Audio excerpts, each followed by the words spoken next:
Dudes on Movies podcast with your hosts Scott Charboneau and David Lynn Miller. Welcome to Dudes on Movies. I'm your dude Scott. I'm your dude Dave. And today we're discussing 1992's White Men Can't Jump, directed by Ron Shelton and starring Wesley Snipes and Woody Harrelson. But before we do that, let's talk about what we've been watching. Dave, what have you been watching? I watched a great documentary on Shudder called Woodlands, Dark and Days Bewitched. It's about the history of folk horror cinema, particularly how it dominated British film and television in its early days, as well as this new revival in recent years. And my goal whenever I watch this stuff, when I watch stuff like this, is that I want them to talk about my favorites. Yeah.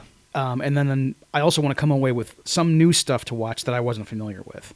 And this one achieved both of those things. So, yeah, cool. Everybody check it out, everybody. That's awesome. And you learned a lot, I'm Yes. sure. Lots of different motivations in going into those things. Yes. And I just love coming away with that kind of thing. I mean, I am a total sucker, I guess, for any long-form documentaries that just talk about movies, and because it's what we do. So yeah. It's good to also fill the rest of your time with that as often as you can. What was that one called again? It's called Woodlands, Dark and Days Bewitched. Awesome. Mm-hmm. Okay, cool. I caught a film, came out last year, called Saturday Night. It's about the chaotic 90 minutes leading up to the first live broadcast of Saturday Night Live. Oh, that movie, yeah. Yeah, Okay. that. And I was extremely disappointed by it, which makes me sad because I thought it looked excellent. Uh-huh. And I like Saturday Night Live. I've always been a fan. It had so much potential, but I just ultimately didn't like it. It felt frenetic and chaotic because I'm sure that's what it felt like before going live, right? But it felt like nothing mattered. We all know the outcome, right? Yes. And you can still make an effective film with us knowing the outcome, right? But this just felt artificial. All the stakes were just manufactured and didn't matter. A lot of the problems were just these dumb, ticking clock issues that we know are going to get resolved. Right. And they're jumping from one thing to the next, and you don't really see them get resolved. It's just kind of, in the end, they're all kind of on the same page, and, oh, we got this, and then now we're live. Okay. And it just I felt cheated almost. I didn't feel any real tension or drama in the whole thing. Yeah. And it bummed me out because this makes for an excellent story, and it didn't deliver. Did the actors playing the famous people, did they do a lot of impersonations, or were they actually trying to build characters properly? It was a little of both, okay. But I think they didn't have time to build any kind of character. They tried to do some stuff with Chevy Chase. I forget the actor who played him, and right. they were all great. They were Okay. all really good. There was no one bad in this movie, but they kept doing hints at things and winks and nods. Someone was telling Chevy Chase he'll never be anybody and stuff, and yes. and just crap like that. And the executive is going to pull the plug at the last second when he was encouraging the whole thing throughout the whole movie. It just makes no sense. I don't know. I was very disappointed in this. Well, that stinks, man. Yeah. Yeah. Okay, so now let's talk about a movie I'm not disappointed with, Dave. Right. White Men Can't Jump, 1992. Why don't you give everyone a synopsis? Yes, this is Ron Shelton's film about street ball, as well as the guys who make their living hustling at pickup games. And even though it's often very funny and full of exciting sports action, its main theme is about the difficult subject of race in basketball, particularly how white and black players and fans perceive the game and one another. And even though we've made progress since the movie's debut, much of what we see here is still an issue. So just like always, our discussion will be about a lot of things in addition to the movie, and I can't wait to talk about it. Yeah, this is an excellent movie. I put it on our schedule because in 1992, I think I was 8 years old, Dave. Yeah. And I don't know who let me watch this, but I did. And it became just part of my life. I absolutely loved this movie. My friends and I would quote it. I think this is why my cousins behaved the way they did. Okay. They just saw this and were like, I'm going to mimic all this street trash talking while I'm playing basketball. And that's what we did. Nice. My friends and I still quote this with my brother all the time. It's just a huge nostalgia movie for me. Mm-hmm. But I think it's more than that. It's just fun. And it says a lot of stuff. And it's got some of the greatest trash talking in any movie, and some of the greatest basketball sequences that I've ever seen. I agree, man, especially about the basketball sequences. And the trash talk, too, obviously, is highly entertaining. I used to be a pretty good basketball player. Yeah. I never Well, I got know to you play pickup and stuff, right? Exactly. Yeah. I never got to play competitively because I was occupied with other sports. But yeah, total, a lot of pickup games at parks and school and wherever there was a game. And I watched a lot of it, too, of course. And for a while, I was as obsessed with the NBA as I was with other sports. So basketball was a big part of my life, and this movie fit in really well with that. And about street ball, too, the game is the same whether you're playing in a gym or on a playground, but it feels different when you're dealing with the elements. Because if you fall on blacktop, you get road rash, and sometimes you get burned if it's a hot day. And even though there's no data on this that I know about, but like the metal backboards with the double stacked rims and the chainmail nets, they feel less forgiving than it does when you're at the Y. Yeah. I don't know what it is. I know, right? It's a different game. The chain net is the real thing. Like, I know. The sound of it is cool too. Like when you hit a swish on a chain net, it's totally different than with the fabric. I know, because I like both sounds. Yeah. But the chain net feels almost like even more perfect because you overcame so much more to hit that shot. Yes. There's a great moment in this movie where Sidney Dean is talking about the wind blowing it to the left, a little Yes. bit, and he's like moving his hips and stuff. It's great. And that's just the trash talk coming out. It is, that's right. But it's true. Absolutely, man. Yeah, I was never very good at playing like competitive basketball because I'm a short guy. So like all my friends would always just dominate me. Okay. But if I was open, I could hit that shot. Like Okay. I was good at shooting. You had a good but I jumper. couldn't like get around anyone or play D very well. Okay. So, but if I got open, I could be dangerous. Yes, I was also like, my game was not exactly above the rim Yeah, either. right. But I could beat you at horse is what I'm trying to say. Gotcha, right. But I had a pretty good dribble drive, and I mean, I'm a lefty, so no one could really defend me Yeah. every time I went, Yeah. like with my dominant hand. And actually, that's all I ever did. I only ever went left, and eventually people would figure it out. That's your tell. Yes. Yeah. Yeah. Like I could dribble. I could like do the legs and the behind the back. That Yeah. kind of. Everyone's arms were longer than mine, and it sucked. Yes. Because half the time it'd get stolen from me. Oh yeah. Yeah. Yeah. That was my problem. But these guys don't have a lot of those problems because they're awesome basketball players. Yes, and Woody Harrelson and Wesley Snipes and the rest of the guys in this movie, like the basketball action is so realistic, and they obviously worked really hard to develop their game. And it's not just fancy moves. I mean, it's like you can tell that they spent a lot of time just playing and figuring out moving without the ball. Yeah, positioning. Exactly. X's and O's. They have it all. It's real basketball. It That is. these guys are just playing to hustle. Right. Even with all the flash, it's still really sound and crisp in everything that they do. Now, I didn't look up like the numbers or anything on this, but I remember this being like a big hit. It Like, was a a big big hit, cultural yes. thing too. Like it just like was in the zeitgeist. I mean, Mel Brooks made fun of it. Yes. You've arrived. Yeah, like when he makes a joke about your movie, then that's it. And it became obviously like, I remember when it first came out, or before it came out, and it was just like people seeing the trailers, and it was talked about at school a lot, and the phrase "white men can't jump," even if people weren't totally familiar with the movie, it became a Yeah. known fact. Like Yeah. that was an empirical statement. I remember thinking like, I'm gonna get tall and I'm gonna dunk. And I'm gonna prove everybody wrong. Uh-huh. It never happened. Dude. Either one of those never happened. I know. And also, I mean, it's a race is a major component of all sports, but it's very pronounced in basketball. Yeah. And I've followed the game since like age 9, and whether you watched it or played it, even at a young age, you were very aware of race, and you quickly learned that everyone thinks in stereotypes. Yeah. And you were expected to accept as fact that black players were about style and they didn't care about winning. They just like to show off and call attention to themselves. White players, by contrast, are very unselfish, and they play the game the right way with sound fundamentals, and they're all about the team and the love of the game. Sure. I mean, dude, and when you got a little older, you realized that, like, this might not be true. It definitely isn't true all the time. And then it got even messier because when there was a star player who was white, you always wondered if he was actually good or not. Or was this guy mostly just like the white media giving him too much hype because they wanted someone they could identify with? Even when you watched him play, you were like, is he as good as they say? I mean, it happened a lot in the college game too, because a lot of sports writers liked Duke University, and their best player was almost always a handsome white guy. I mean, the game is fraught with this stuff even today, and it's inescapable because race still hasn't been overcome. Yeah, I mean, I've watched some like people talking about Larry Bird, from back in the day, like Charles Barkley talking about him and stuff like that, and they tell these stories about how he was the only white guy they respected. Yeah, because he was literally that good. He was as good as a black guy, is what they'd say. They'd say that, right? And no one else was. And I don't understand. I still don't get it.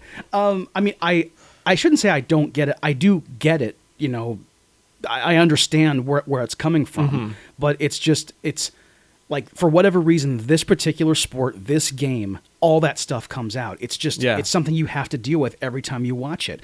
Literally every time you watch basketball, it's on your mind. And today we have, in the NBA, a lot of white stars who are European born. Yeah. For whatever reason, there's like not a lot of American white guys. And like, that is an issue that like Larry Bird himself talks about. Like, that's bad for the game. And I'm just like, Larry, stop talking. We need more of these white Americans. Dude, yes. Yeah. I couldn't believe he was talking like that. Yeah. Larry, man. And he was a famous trash talker. Like, one of the best. And we didn't know that until like after his playing days were over. I didn't know that he was out there like absolutely just mixing it up with everybody all the time and just talking nonstop, just in people's heads, just like everybody else was. Yeah. And when you watch his game, I mean, like you watch all those guys from the 90s, from the 80s and 90s. I mean, like it was a great time for basketball, and I love that this movie documents that. Yeah, and I feel like Woody Harrelson's character Billy Hoyle, he reminds me of Larry Bird a lot, like the trash talk and just his ability. Like, he's really good, right? I mean, yeah. And he's the tall, goofy white guy who's amazing at basketball. Yes. So that he reminds me of Larry Bird so much. Well, let's get into the movie. How about that? Yes. We'll talk more basketball throughout the whole show, but let's get into this. The movie opens up at Venice Beach, California, and Woody Harrelson shows up with a basketball in his hand. He plays Billy Hoyle. We find out he played college ball, never did anything in the pros or anything like that. But he's going around hustling. And so he's at the beach, and we meet the barbershop trio. They're singing there. Yeah. These are real guys, apparently, from Venice Beach Boys, yeah. And they just sing songs. They're singing, like, gospel songs and getting money in their hat. And I just love the vibe the movie sets at the beginning, too. It's like early morning, like the sun's rising, the beach is waking up. Yes. And these guys are singing old gospel tunes. It's really cool. And the Venice Beach Boys are just by themselves, and you hear them before you see them. And we get a lot of B-roll of the city waking up. Yeah. And you just hear rollerblades and like Muscle Beach. Yep. Yeah.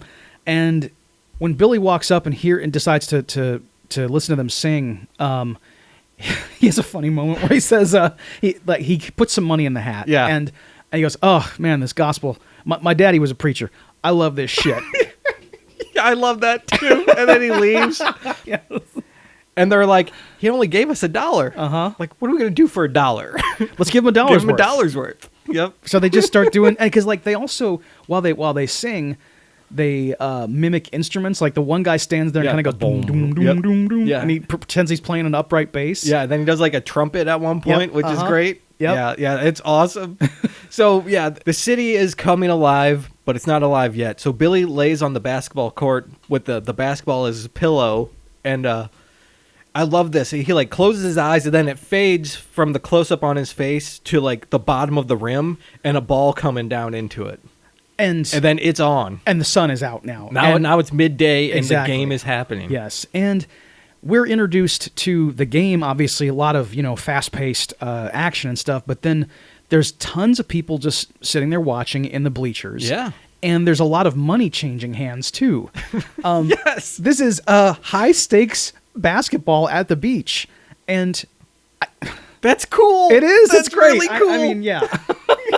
I played a ton of like games at parks and stuff like that. I never once hustled for money. Never, Yeah. It never happened. Yeah, I guess this is a thing. Like, this place is where you go and you're betting on your games. Right. And the game is being controlled by Wesley Snipes here. Yes. Sidney Dean is the character, and Yeah. he is the greatest. Self-proclaimed greatest. He lets everyone know. He's out there, and he is just, like, taking the other team to town. Yes. And every time he makes a shot, he showboats like crazy. And this goes back to what you were saying. Like, the stereotype was, Right. this is what the black players do. Right. And Billy calls him out on it later, which is a pretty good conversation they have. Yeah. And but then Wesley Snipes has a lot to say about him too. He does. That's right. But yeah, it's a really cool, it's a fun introduction to the character too, because he's not just talking smack, like he's actually putting up. I mean, everything he does, it's his own praise is worthy of the things he's doing. Yeah. He really is as awesome as he says he is. And that's the thing about trash talk too, is that like, even if you can't back it up, the idea of doing this in a competitive sport is to get inside the head of your opponent. Yeah. And a lot of times people do get rattled, and they're now off their game because all they're thinking about is wanting to punch you in the face because you're being so obnoxious and you're not playing basketball anymore. Yep. And then anytime you show a crack, they just go even harder on you. Right. Because now they know they got you. Yep. And you're screwed.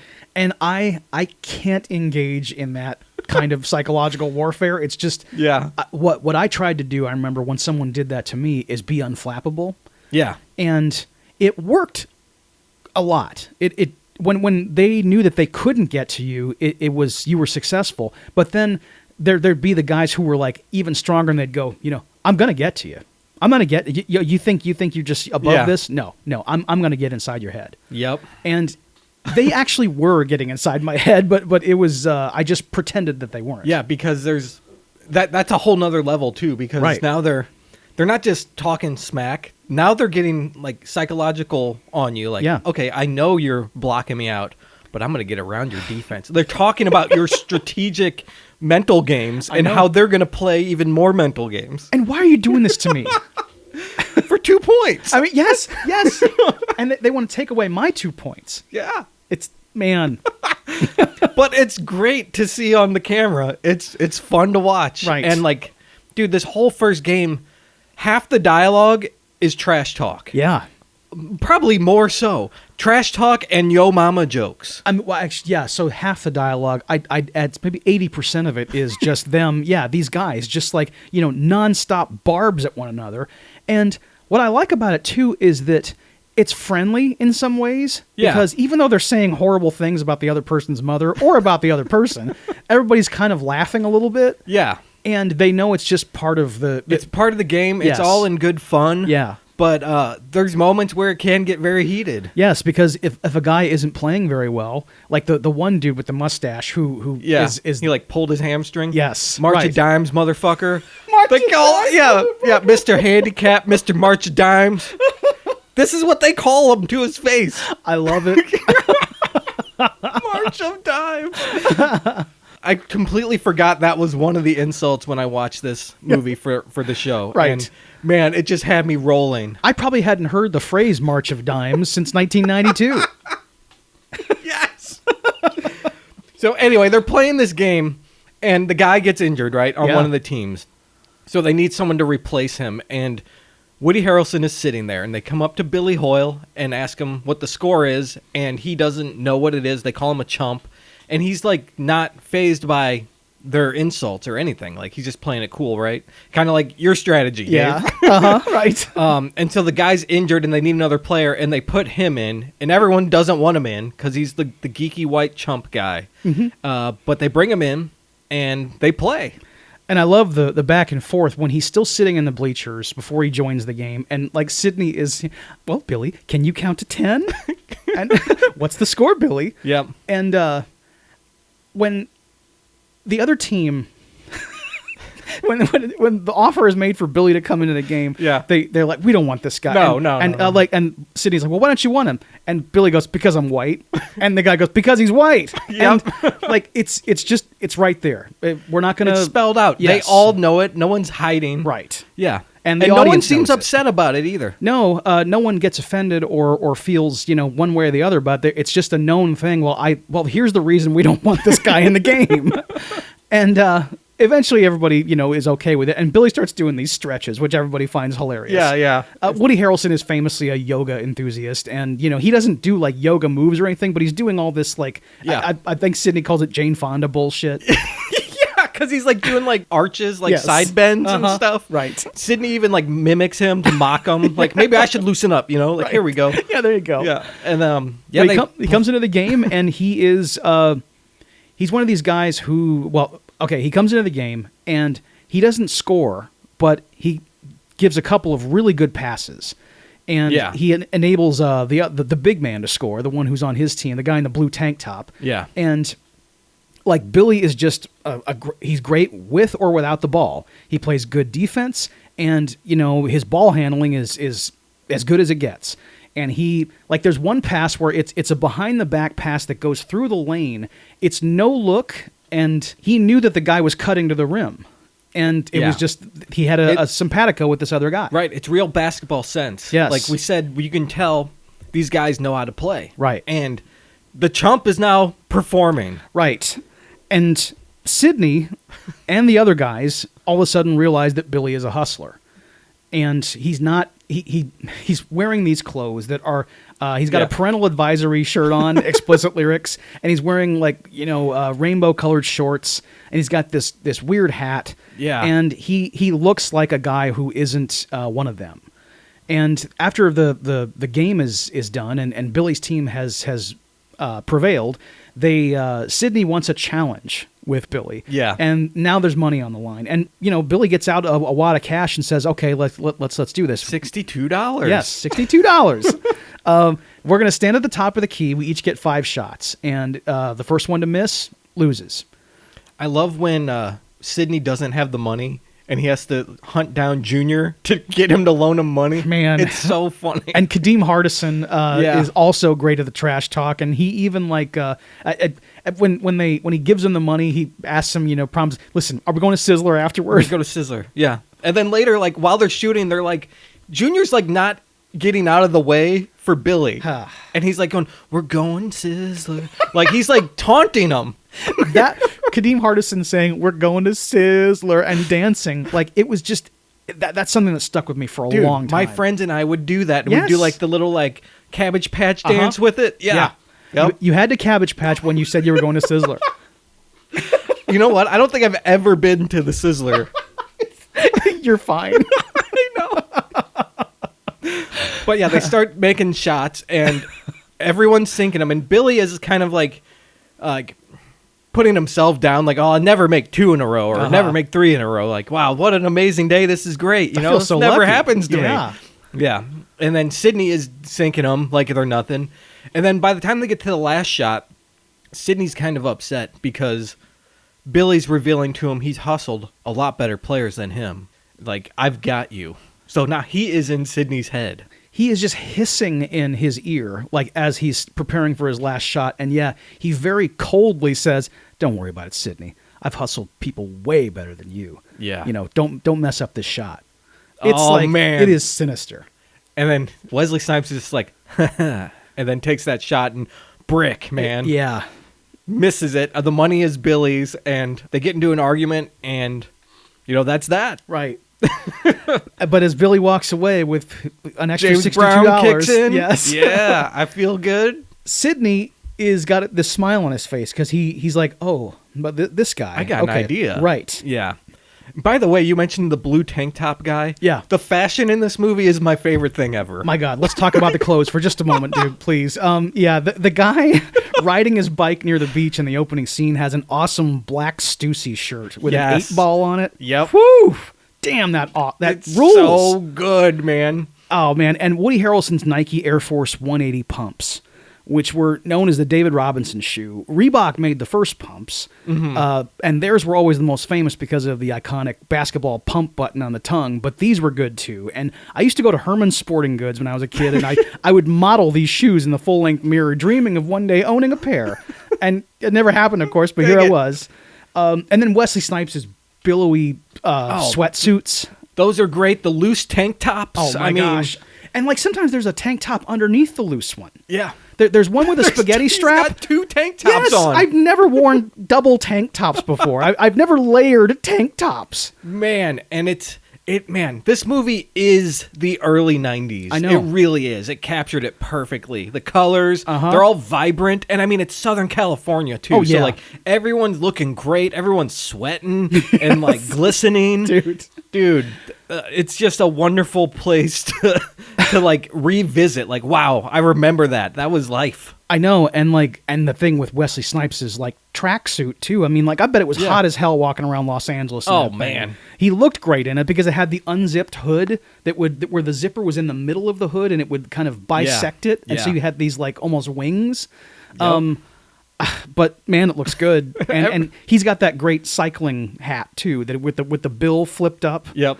And later, when he's dressed up, he's got that like mustard yellow silk button up. Man, I'm like, damn. I know, he looks great. He looks amazing. Yes, I love billowy rayon shirts. It's great. They're wonderful. And dude, just seeing everyone dressed like this. Yes, the entire movie. And then Junior also was wearing that big Jordan jersey. I'm like, dude, that brings me back too. I know, because he had the Kangol on top of it, Yes. and he's wearing the Jordan jersey with a white T-shirt underneath, and it seems like it's almost too nice to play street ball in. I wouldn't want to mess that up.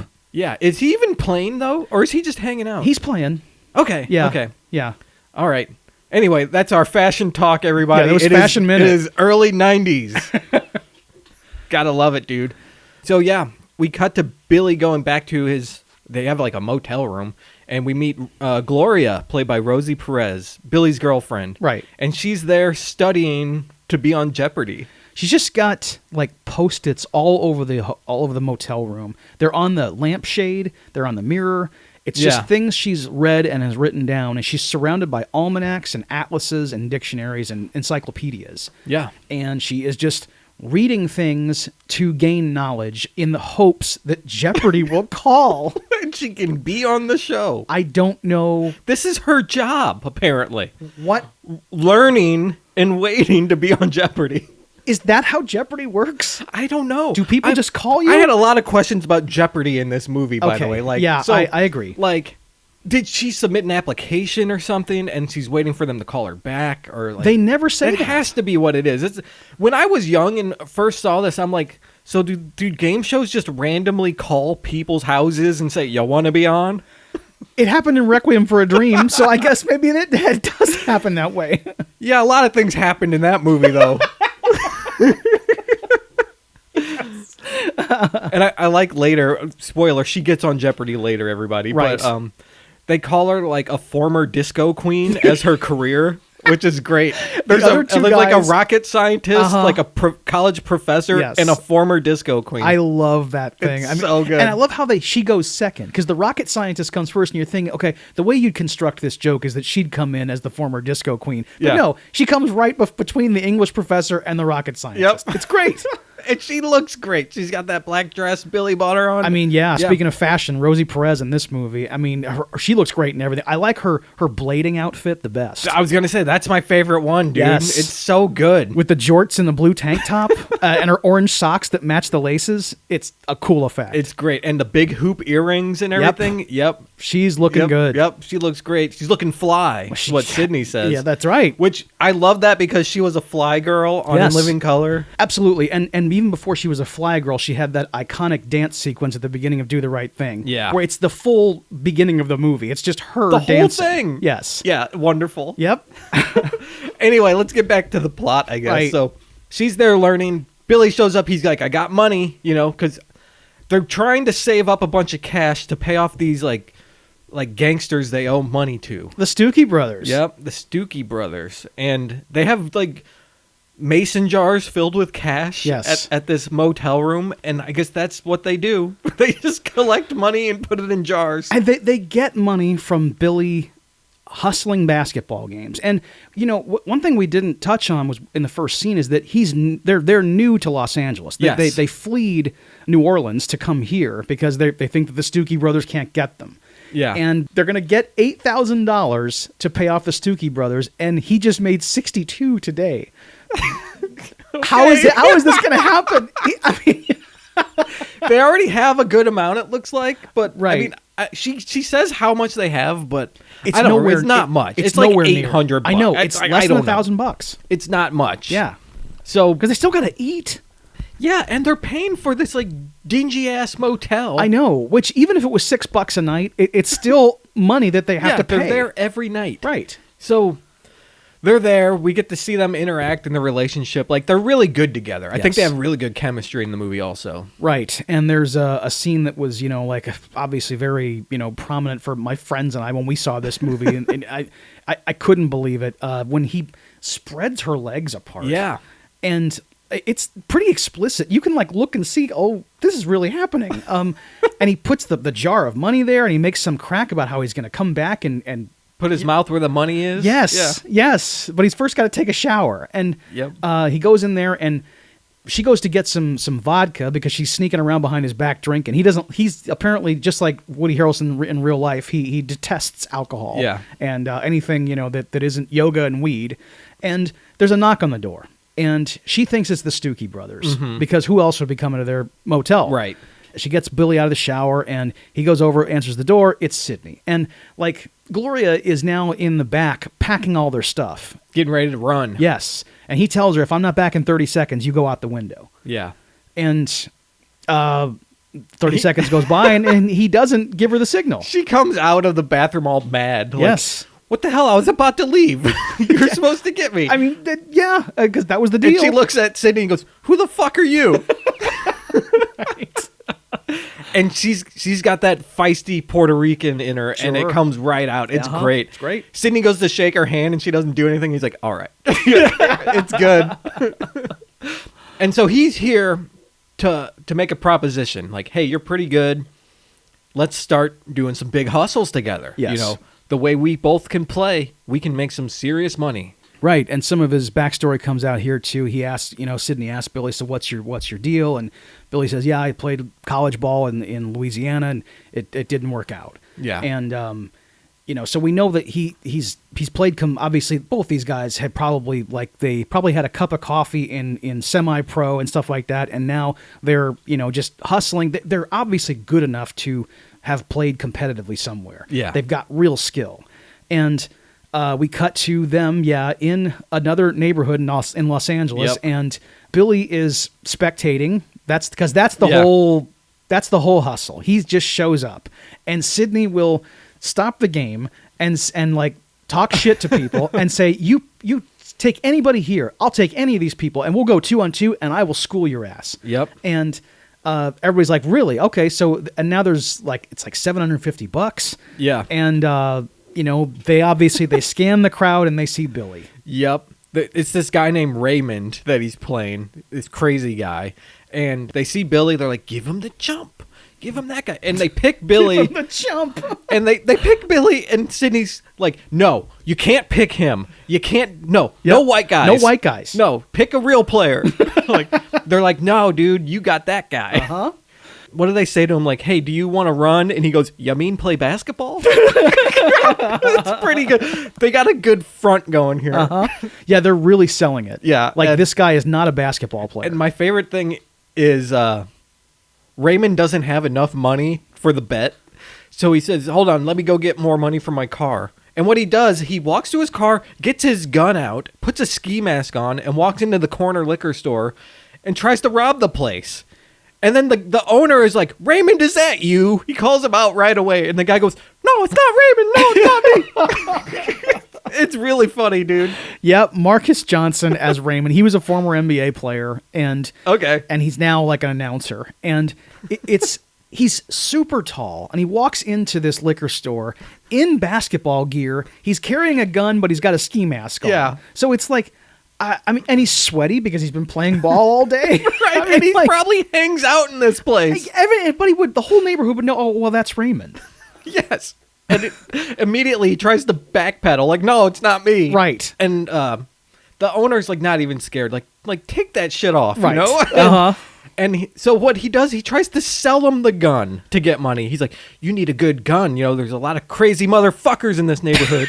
A lot crazier than me. And his eyes are like real big and crazy. It's really funny, dude. And the guy does buy the gun. He buys it for like $250. Right. So he's got like a little bit. Now he comes back to the things like, okay, listen, I don't have the 700, but how about this? We'll go for 500. Okay, fine. We got so now the stakes are $1,000. Yeah. And then we get some really cool basketball shots of the teamwork just gelling. Yeah. Like Sydney and Billy are perfect. Yep. They're doing all the awesome passes. They're spinning. Like Sydney's showboating a little bit. Yep. Billy's like making all the like it is awesome basketball. And there's a lot of trash talk going on too. It's just great. It's a great scene. And I love the music in the movie too. It's got a lot of like jazz in it. And then there's also like bluesy stuff and lots of like early 90s hip hop. Yes. It's just perfect with the basketball. It punctuates the basketball scenes perfectly, yeah. And whenever you played ball around that time, these songs were in your head. Like whenever you were playing really well, it was just like you heard that music. Yeah, like and, yeah. At one point, I don't know which game it is, but like James Brown, Superbad's playing, and like you're just like, oh, this is so perfect, man. Because they slow it down. It's like dun dun dun dun dun dun dun, and like it just works so well. It's so good, and so they totally just ream this guy. Like they dominate this whole thing, and I think it comes to the end of the game, and Raymond is really pissed off, and he realizes he's been hustled. He's like, there's no way that this guy is this good and you didn't know it. Like, you're fucking hustling me. Right. And they start denying it. No, like Sydney's like, I don't know what you're talking about. And he pulls out a razor blade to cut him up. I know. This guy has a razor on his like sock or something. And he even says like, and Sydney's like, well, hey, I've seen you hustle. And he said, well, I never used a goofy white motherfucker. Yeah. And like, I guess Raymond thinks that like Sydney is going, that's beyond. a little too far. Exactly. That's outside the rules of engagement. Yeah, that's not respectable hustling. That's right. But he goes to his car and gets his other gun. Yeah. Yeah. He's just like, because Billy says something about like Sydney's wife or something, like, so it blows their cover kind of. And so Raymond's just like, fuck all this. I'm getting my other gun. Shoot everybody's ass. And Shoot everybody's ass. And he's going to murder everyone. Yeah, right. And the whole place just like scatters. And you get to see a lot of people, like Woody Harrelson and Wesley Snipes jump this fence that's about, 12 feet high. Yeah. You got to climb it a little bit and then get over top. Yeah, it's like hell in the cell. It like, is. You got to get on it. Like, they get out, they run to Gloria's car and they take off, man. Yes. A successful hustle. Right. Gloria's waiting in the getaway car and they jump in. It's a convertible and they've got the money and they're celebrating. And this is the Jimi Hendrix scene too. Yeah, they're in the car and Billy puts in the tape of Jimi Hendrix and Wesley Snipes is just like, hey, why are you listening to this? He's like, 'cause I like it, you know? Mm-hmm. He's like, well, no, you can't listen to Jimmy. Like, you don't understand Jimmy. You don't hear Jimmy. You don't hear him. And Woody Harrelson is just like, what do you mean I'm not hearing him? I'm listening to him right now. Right. He doesn't get what Sydney's trying to point out. Yes. Yeah. And then he puts on George Jones and like Sydney's not having this. Yeah, there's like that long shot of the car like pulling away in the distance and Sydney's just like, ah! Right. I know. I don't want to hear this Turn or it off. listen to I'm this. going to kill myself right now. Turn it off. Uh-huh. Yeah. Gloria doesn't like it either. Yeah. And he gets mad at Gloria too because she's not defending him. Right. And this is the first time we see Billy's weaknesses. Yeah. He's got a lot of them. And as the movie goes on, he becomes one of these protagonists who you really get mad at, you really don't like, because he has got like such a massive inferiority complex, and it comes out in the worst times and in the worst ways. Yep. Because Gloria is Rosie Perez beauty levels, right? Like, Yes. and Sydney makes a comment about how fine she is. Kind of like, hey Billy, that's awesome. Like, you have a girlfriend who's super hot. Yeah. Like, that's really cool, man. But he takes it as he thinks she's hot and I'm going to lose her and he's going to take her. Immediately. Right away. Sydney says, you know, you got a fine-looking woman there. And Billy just looks at him and immediately wants to fight. He goes, what the fuck are you talking about? Yeah. You stay away from her. Hands off, you know. And then he starts going on about, like, he starts getting in Sydney's face. So he says, how many dinners did that gold chain set your family back? And Sydney's like, don't you fucking touch me. And it's really ugly and I hate these confrontations because I'm just getting so uncomfortable. I don't mind like a certain level of confrontation throughout life. It's whatever. But whenever there's like the threat of violence like this, when there was no need for it, I'm always just like, guys, everybody, would you just fucking calm down? Yeah, and it's because of Billy's insecurities, Yes. man. It's insane. And he can't get out of his own way either, Right. which is partly, I'm sure, why you say you just hate to watch this guy. I know. He's an idiot. It's like Adam Sandler in Uncut Gems. He just can't stop. I know. Every time you think he's maybe, okay, he learned his lesson, he's going to do something different. Now, no. Nope. And it never actually happens. He never grows. No, even at the end. Right. He loses everything. He doesn't get any better. Spoiler for the end, everybody. But yeah, that's what happens. Right. But yeah, and then I love when at the end of the scene, Sydney goes and like tells Gloria like how fly her clothes are and the rings are really cool, just to rub it in Billy's face. He's so smooth. He walks over. Hey, it's good to see you again, Gloria. Hey, I like these rings. They're kind of fly. It's so good. And oh man, but yeah, now he knows Billy's weaknesses. Yeah. Which is good to know. And Billy, jeez, for Sydney to say, now I know your weaknesses, I mean, like, that is, man, that's low. But it's also, I understand why he says that. That's his whole thing. He figures out people's weaknesses and he exploits them. Yeah. It sucks that Billy was this, like,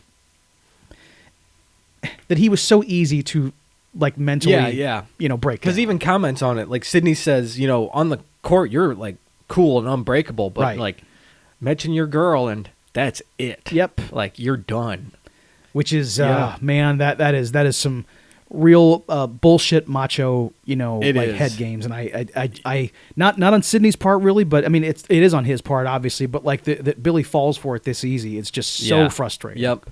And so they drop Sydney off at his apartment and then they drive home and Gloria puts on some more music and she gets in the mood. She starts like straddling him while they're driving down the highway. Yeah. And like they get home, they make love, and you know, the next morning we wake up and she says that her mouth is dry and he brings her a glass of water. And this causes a whole fight because she says, when I say I'm thirsty, I don't want you to solve my problem. I want you to sympathize with me. And it's kind of, I get what she's going at, but it's a really shitty move on her part, I think, to do it this way. I agree. She's playing head games with him. Because she said, my mouth is dry, indicating she needs a drink. Yeah. So he got up and got her a drink, and she was like, oh, no, that's not what I meant. Gloria, just say what you meant. We just woke up, too. Yeah. We're laying in here, you know, in our neon yellow tank tops. Yes. Come on. I don't have time for this.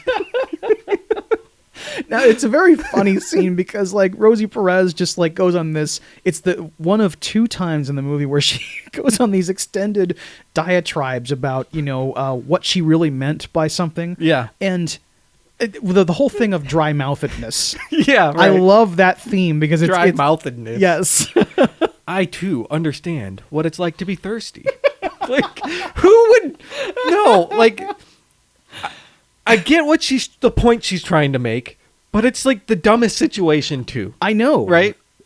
And I can't stress enough that you just woke up. And so he goes like, hey, when I say I'm thirsty, I would love if anyone brought me a glass of water. Right. You know, if I say I want to have sex, that means let's screw. Right. You know? And she gets pissed about that. And he dumps the water on her face, which Yeah. is not a good move, but it's hilarious. I mean, yes. I wonder too. Like Rosie Perez looks like she didn't see it was coming. I don't know. Maybe it was improv, but like, Because she even laughs a little bit, like, oh, like, you know. I feel like it was probably scripted. Okay. But, you know, she's just that great at it. That's and, true, like, right. You know, and she really got splashed in the face, so it's easy to react to that. That's true. And because it's not just you now, you're now laying in it too, because they're still in bed. Right, yeah. She's like, oh, honey, no, Yes. it's on. Like, Yes. He will be paying for that gesture for a long time. But he doesn't, because he gets up and he's like, I'm out of here, you fucking psycho, and like leaves. Yes. And she's like, no, Billy, come back. I want to talk. I want to screw. Come on. Right. Because she hates the word screw. Yeah. But, they end up having to, make a run for it because the Stuckey brothers have found them. Yeah. He leaves and then he sees them outside and is like, oh shit, and he runs back in. Let's go. And then they flee. And they have to go to another motel. And I don't know if you noticed that motel is immediately covered in Post-it notes also. I know. I don't know how, dude, how many is she doing a day? I know, because we don't know how much time has passed. Either she, and all that other knowledge was left behind. Well, hopefully she has memorized it all. She probably has. I think she has. Yes. But the Stuckeys are here on their trail. Right. And they kind of let them go pretty easily, I thought. The Stuckey brothers are not They're thwarted by a fierce. fence. Yes. Because okay. I know. And look, I know Los Angeles is a big place, but Billy and Gloria can't get too far from them. They're on foot. I mean, yes. And even in a car chase, you can just chase them in your car. Exactly. Right? So we cut to Sidney and his wife Rhonda looking for a house. Right. They're in this really, really nice house. And she is just saying, Sidney, I want this house. I hate where we live now. It's horrible. It's a shithole. The neighborhood's trash. We need to get out of there.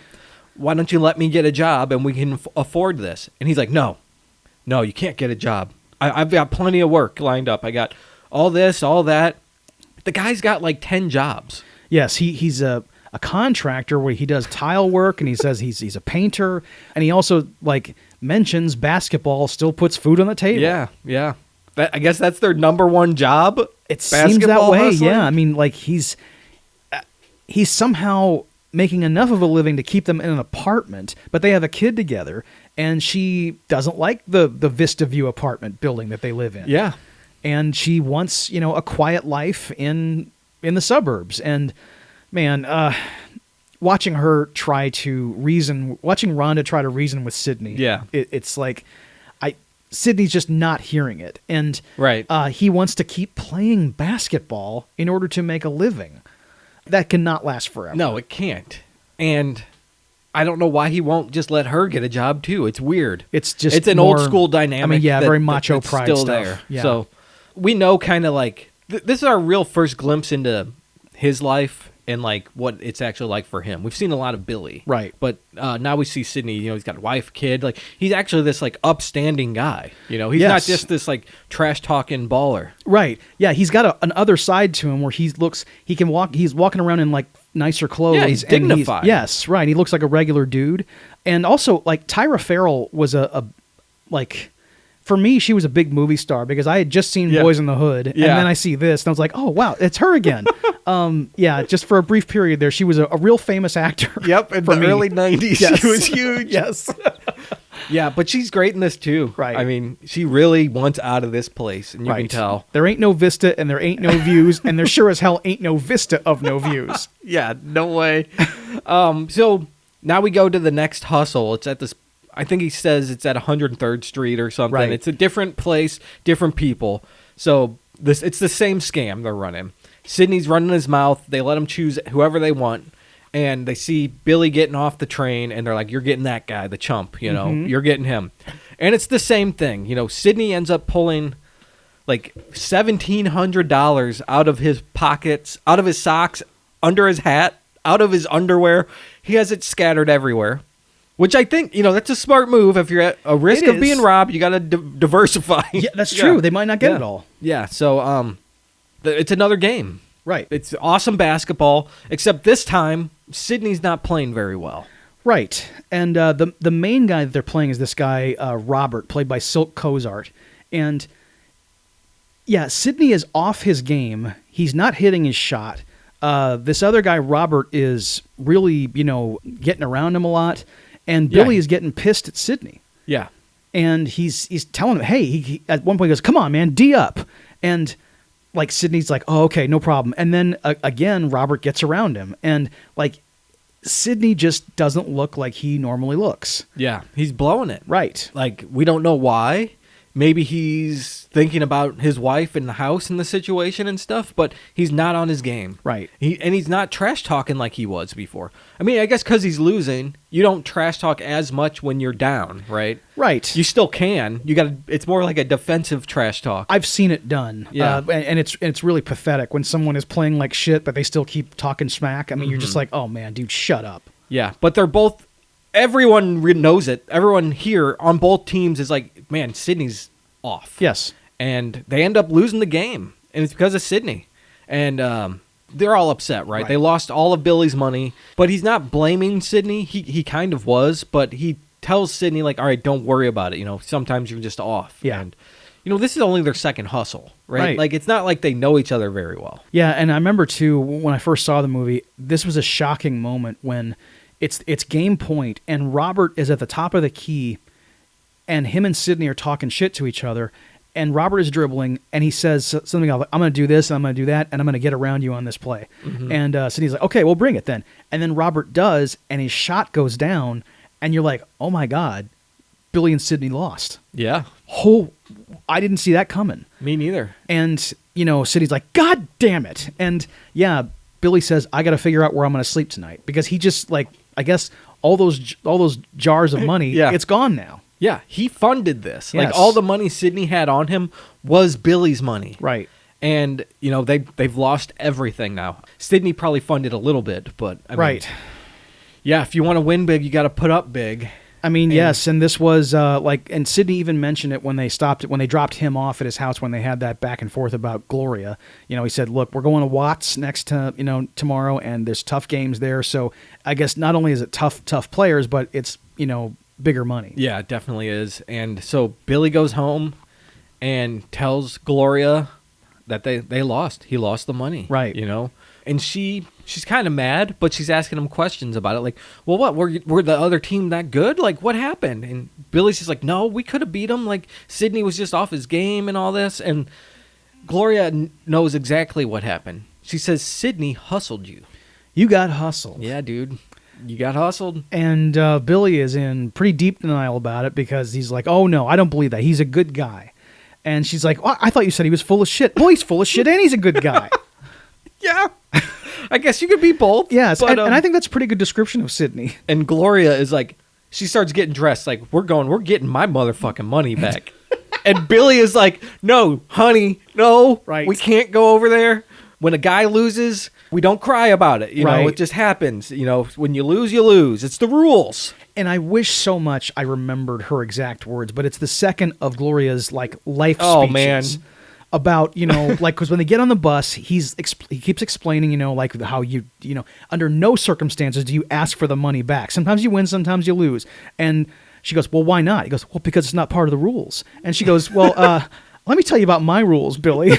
And she says something about, like, sometimes you win, sometimes you lose. But sometimes when you lose, you actually win. Or sometimes when you win, you actually tie. Yeah. I don't know what she's talking about. She goes on and on about this, and neither does Billy. No. He's kind of like, what? Yes, completely. Just like us. Like, what are you saying? Like, I understand what she's trying to get at. Like, sometimes, like, there's a silver lining in things sometimes. Yeah. Sometimes you don't follow the rules, Right. Fuck it. Right. Yeah. But Billy's just once again kind of like, what are you talking about? He says, if he had a glass of water, he'd throw it on her. Right. And he says to her, like, it drives me insane when you talk like this. I don't know what you mean. It's great. And so they're going to Crenshaw to get the money back. And I love Billy on the train or on the bus. He's just like, honey, they don't let white people in there after, like, I can't go. I don't know about Puerto Ricans, but I can't go in there. It's pretty funny. And they end up at Sydney's place, and Rhonda answers the door and sees Gloria there. Was like, can I help you? Excuse me? Right. Yeah. Because she asked for Sydney right away. And obviously, yes. So she brings Billy in, and we get to, like, Billy confronts Sydney, and when he walks in, Robert is there, as is Robert's teammate, the guys who hustle. They're there, Junior's there. Yes. I guess they're four best friends. They're hanging out. And they're watching the Laker game. And Rhonda and Gloria go into the kitchen to talk, and before the confrontation with the guys, we see, like, Gloria tells Rhonda some of Billy's history. Yeah. That he has been like screwing up bad all throughout their relationship. I guess the whole thing with the Stuckey brothers, that she bought a car from them and it didn't work. And it was a piece of crap. And in order to make up for it, they were going to have Billy do this pickup game where he was supposed to throw the game and the Stuckeys were supposed to make a bunch of money. And halfway through, Billy got like prideful and he didn't. He just, someone was talking smack to him, and he was like, fuck this. Yes. I'm going to show you. Yep. Yeah. And he ruined the fix. And now the Stuckeys are after them because they lost a bunch of money. They lost $8,000. Yeah. And so Rhonda is like, it's a sad story. It really is. But the problem is your boyfriend. Yeah. And that's the case with like that thing with the Stuckey brothers. And what happened today is that like I know that Sydney hustled him, but that Billy is trying to make a living by doing this is his fault. Yeah. He could be going out and getting a regular job and trying to become, not living on the fringes of society like this and just hoping that he can find a high-stakes basketball game somewhere. Yeah. He needs to use some other skill that he has to try and make a living. But he won't. Right. And he just, as we find out through the movie, he just repeatedly does the same thing and never learns the lesson. So Rhonda says, I'm not giving you the money back, but maybe we can come up with a plan. Right. Because there's this big tournament coming up that they mentioned earlier. Like, all right, these guys, they're going to kiss and make up, and they're going to play in that tournament and win the $5,000. Right. And I love when Billy is confronting Sydney in that living room while they're all watching the Lakers game. They're all yelling at each other, kind of trash talking again. And they're all watching the Laker game at the same time, and like some plays are going down in the game, and they all kind of like stop and start watching the game and like rooting together. Yes. It's like, I was like, dude, this feels so like men to me. I know. Like we're just like arguing, but then we're like, oh no, sports.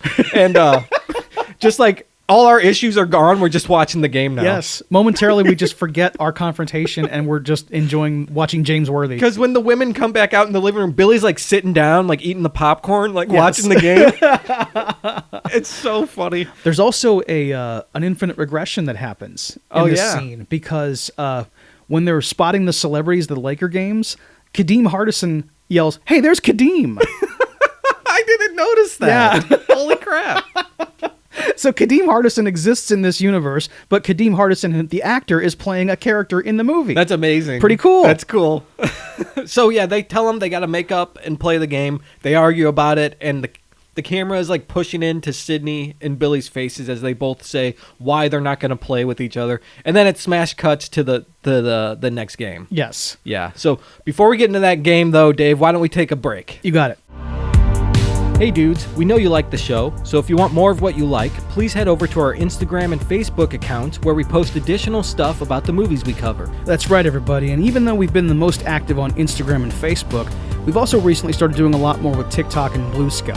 And our last 20 episodes have also been uploaded to our YouTube channel. Yes, and along with the episodes on YouTube, we've also done some supplemental videos, and we plan to do a lot more soon. So please go to any of these accounts to hang out with us. And as always, thank you so much for listening. Finally here, Dave. The Dudes on Movies merch store is live. Holy God, everybody. We now have apparel and other swag with our names and logo on it. That's right, dudes. T-shirts, sweatshirts, hats, mugs, stickers, and that's about it for the moment, but still, it's a lot of what you want. Yes, and what better way to tell the world about your favorite podcast than to walk around town repping our names? For the shirts, the store even allows you to pick your colors so you can make it in your own style. Well, how about that? So if you guys want to support us, please head over to dudesonmovies.com/merch. We'd really appreciate it.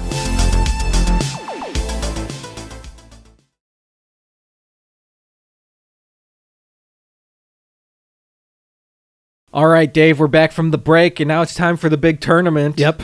So we cut to the Venice Beach Trio again. You know, Venice Beach Boys, they're singing, and everything's alive. There's this big tournament held outdoors at the courts down there, and it's like a big, real sponsored event. You know, this isn't a hustle. It's got corporate sponsors, and the city is like involved in it. It's a big, real thing. And there's a large mural behind the judges that has a white hand and a black hand shaking. And Yes. it's the whole thing is to promote racial unity, but they're doing it in a very clueless bullshit way. It is, and it is. God, the guy like running this show is great because it's just like big. It's kind of like an overweight white dude with glasses, this dorky dude, and they cut to him a couple times throughout like the whole tournament, and he's saying things he shouldn't be saying. Yes, like oh man, we better get out of here. Stuff like that. Oh, I'm afraid. Right. Yeah. He doesn't want to be there after dark, and he looks a lot like the rocket scientist. He kind of does, yeah. He's got the glasses and the hair, right? Yeah, maybe he does Jeopardy on the side. I wondered. It that's occurred to me this one time, yes.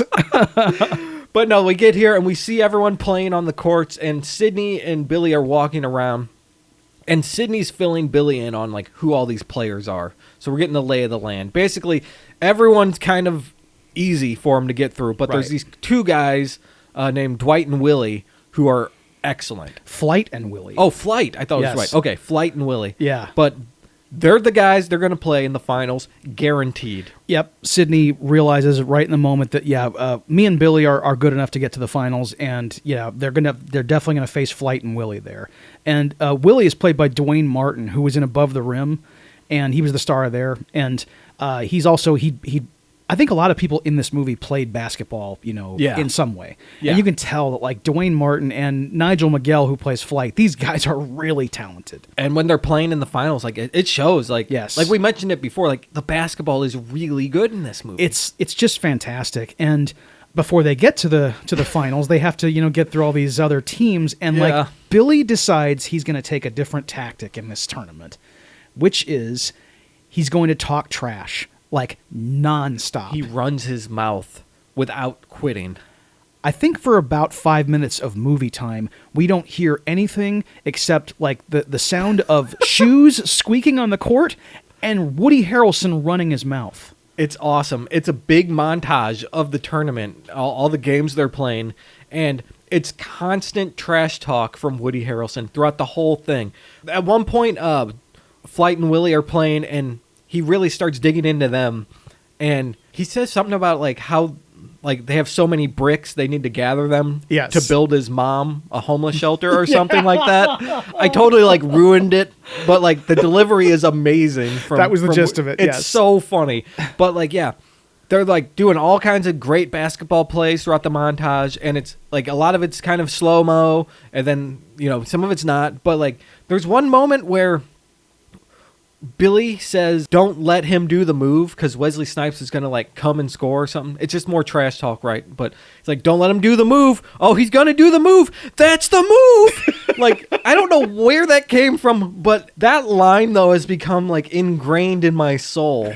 And my brother and I say that to this day. That's the one you guys always use. That's the one we always say, "Oh, that's the move. Don't do the move." We just stuck to that somehow. Well, it totally works because number one, it's a great way to talk trash. And number two, when you see someone who has real good game, but they definitely have a go-to move like that, that's on your mind. Oh, don't let him. Oh, he's going to do it. Yep, let him do it. He did it. Like, oh, he's going to throw the heater. Don't. Yes. He's throwing the heater. Right. Oh, that was the heater. You usually internalize this. Yes. But when you're talking trash, you just like get right in there. No. Oh, you let him. You let him. Let him do it. Right. I told you. We told you what was happening, and you still let him do it. And when Sidney Dean thinks you're talking too much, you're talking too much. Because at one point, Sidney pulls Billy aside and goes, "You need to shut your fucking mouth and stop it. I'm this close." And Billy says something about like, "Well, listen, unlike these other guys, I figure you play better when you're pissed off, and I'm in the zone right now." And Sidney's like, "Okay, listen, I'm not going to let you get me in this zone you're talking about. I don't know what you're on. I don't know what you're doing. But shut up so that we can win this game because I'm getting that $5,000." Yep.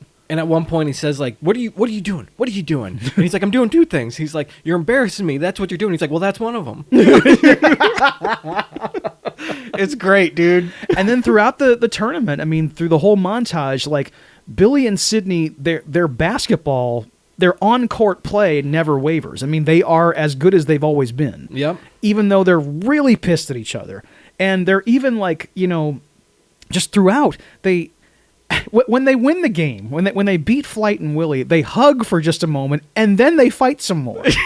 Yes. this because in the finals with Flight and Willie, it's back and forth. Like it's a pretty good game, and Billy gets dunked on at one point because he like couldn't stop him, right? And Sydney's like, "What? Like, why'd you let him do that and stuff?" So like getting dunked on becomes a thing, and that's where like the white man can't jump. All comes out of, and I think the guy says, "Well, can you do it?" Like he insults him, like, "You can't dunk, like I can." And at the end, Sydney does this like really flashy move where he's like spinning around and he passes behind his back like over to Billy. And instead of Billy, he's totally open. Instead of him like just jamming it in, he takes the layup and wins the game. And they start arguing about that. Like after the hug, I think that's what they said. That's right. He's like, Sydney's like, "Why didn't you jam it on his face? Why don't you just like jam it? Like just shove it in his face?" Right. He's like, "Shut the fuck up." And they're mad at each other. The shut the fuck up is what ends the scene. And yeah, Sydney wants to know why Billy didn't jam it home. Yeah. And we cut to them driving home in Sydney's Trans Am, and they're going back and forth about like they're celebrating because they've got $5,000. But then after the dies down, then Billy goes, I could have done it. Yeah. I could have dunked. Yeah, I could have dunked it. I know you've never seen me do it, but I can dunk a basketball. And Sydney's like, "Yeah, I know. No problem." He just says he doesn't jam because it's just showing off. Right. I'd rather take the safe shot than show off like that.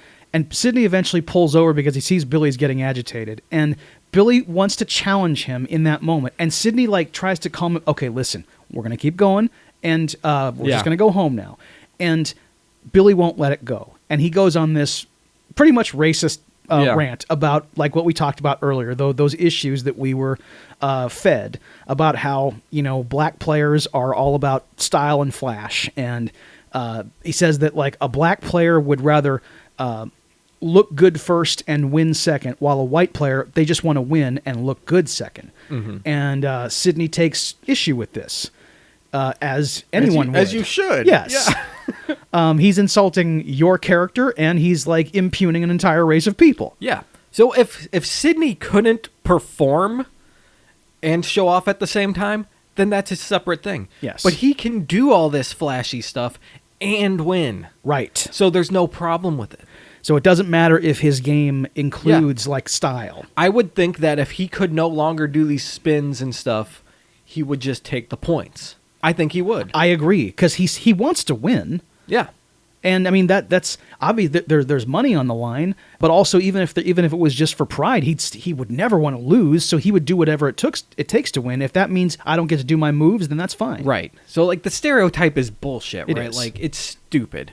But so yeah, they pull over because Sydney he's just fed up. Like, all right, Billy, shut up. Let's just fine. We're gonna bet. Right. Because he won't shut up about it. Because Billy said he'd put his half of the winnings up to show Sydney that he can dunk a ball. I'll prove it to you. Everything's got to be a bet. I don't. Okay, yeah, let's talk about that. This whole thing with the money, because Billy could have done this dunk challenge without money on the line. Yeah. I know that's not very dramatic, and they do it this way to show how reckless and insecure he is, but of all the dumb moves he makes in this movie, this is the one where you just can't believe it. I mean, put yourself in this scenario. You know whether you can dunk or not. And if you can't, you don't bet your whole paycheck that you can. God, what an idiot. What a fucking moron. He just can't back down. He's got too much pride. And it wrecks everything in his life. So they go and they pull over at some old car wash with a hoop or something. Yes. And Sydney, by the way, is an idiot too for even accepting this challenge. Like, what are you going to do if you lose this $2,500? That's a good point too. Right. But I guess he doesn't think he can dunk. Because he hasn't seen Billy dunk, and when he saw that Billy didn't dunk in the game when there was a perfect opportunity, he must know, well, okay, I've got $2,500, but if this guy can't do it, now I've got $5,000. Yeah. And he does a couple tries, and Sydney's like taunting him a little more gently this time, but he's like teasing him a little. At one point, like he's like, "Oh wait, hold on, I know what it is." He goes and like pumps up his shoes. He's like, "Yeah, I'm pumping you up, man. You need it." Like, but yeah, before he takes the third attempt, Sydney tells him to stop. He's like, "Billy, listen, white man can't jump." Right, and that was in the trailer. Yep. And he goes for the third dunk attempt, doesn't make it. And I love how he's not even close. He's not close at all. He's not even getting over the rim. Right. He's like kind of just smashing into it. Because when he leaps, he gets a running start, and he's getting rejected by the rim, which means he's not even if he tried to like touch the rim without the ball, he can't get high enough for that. So it's obvious you don't have this. It's not part of your game. Yeah. And man, I love the shot too, because there's this like really high, like craned up shot that shows the whole court. Yeah. And him running and trying to jump at it. It's pretty cool. It is, yes. And so like, yeah, he loses the bet. We get some bluesy piano kicks in, and he's got to go back to Gloria, man. Sydney, I mean, it like when he misses the last dunk, he lands and he just looks over at Sydney. Sydney's got the money in his hand and goes, "Good luck with Gloria, man." Ooh. Oh, man. He doesn't even drive him home. No.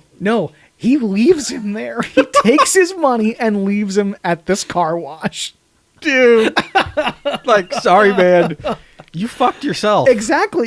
You did this. I mean, I can't help you. So he goes home. He walks home. He sees a dress in the window. He buys the dress, and with what, I don't know. I don't know how. Maybe he had an extra $10. I don't know. To and buy it's- this hoochie mama dress is what Gloria calls yes, it. that's right. But yeah, we see him walking home all sad, and we cut to like Gloria sitting at home by herself with a cold pizza and a bottle of wine, waiting for Billy. Right. And then we cut to Sydney and Rhonda, and they're having a nice romantic dinner. Everyone's looking sexy as hell. Dude.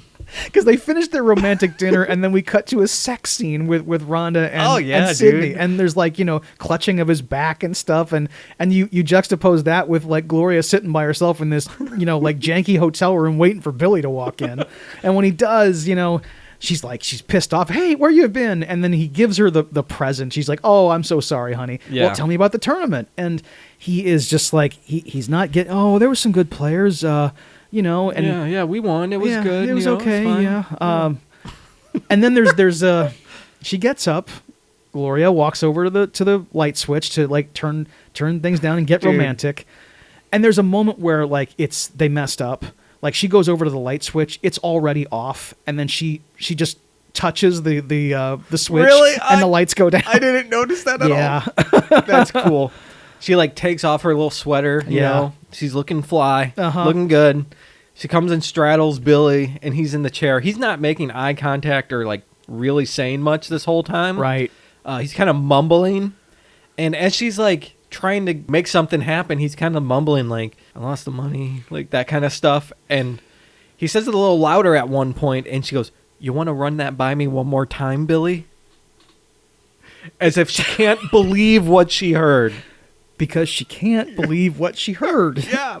And like It happened again, is what he says. I just, man, you knew this scene was going to suck. Like Yeah, for dude. Billy. I mean, he was going to be, like really paying for something here, but like you're not prepared for him to have to go home and say those words. And Ugh. man, yeah, he lost the money. Yeah. He says it happened again, and she says, "No, you happened again, Billy." You happened again. And that's so true. Uh-huh. That's exactly what it is.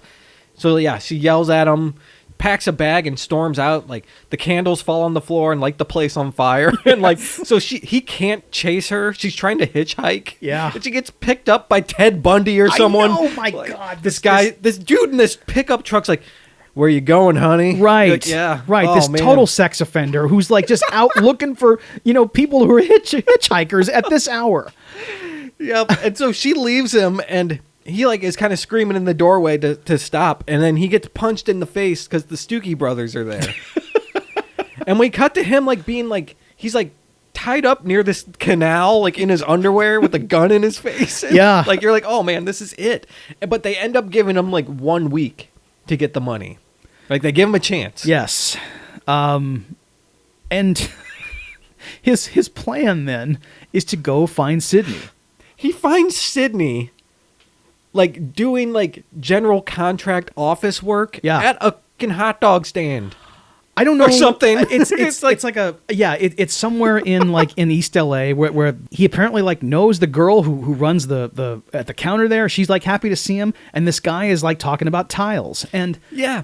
It's like a wooden picnic table outside of this like little carnival food stand. Yeah, it's a taco stand. And he has like 10 different tile samples laid out on the picnic table. Yes. Like he's in his showroom or something. Right. And this guy in like a suit is like, and we've decided on number 86. Yeah. It's like, oh, well, good choice, sir. Yes. It's like totally out of, this is not the place you do that kind of business, I guess. But I know, you're right. it just seems odd. That is a weird place for this to go down. Yeah. Like there should be some like cabinetry superstore he's in, Right. picking out his options. Right. But no, you're at like the taco stand. And I like that when Sidney pulls good. up in his Trans Am and the T-tops are off. Whew, man. Yeah, that brings back some memories. You know, those were so hard to remove and put back on. I mean, like, it was a whole process. You don't just, like, man. press a button and it's like a rag top. No, you had to actually, like, undo all these clips. Yeah, dude. And then have this, like, snaps go into place. Man. My buddy Josh had one in 2000. Uh-huh. He had, like, his dad's old, like, 86,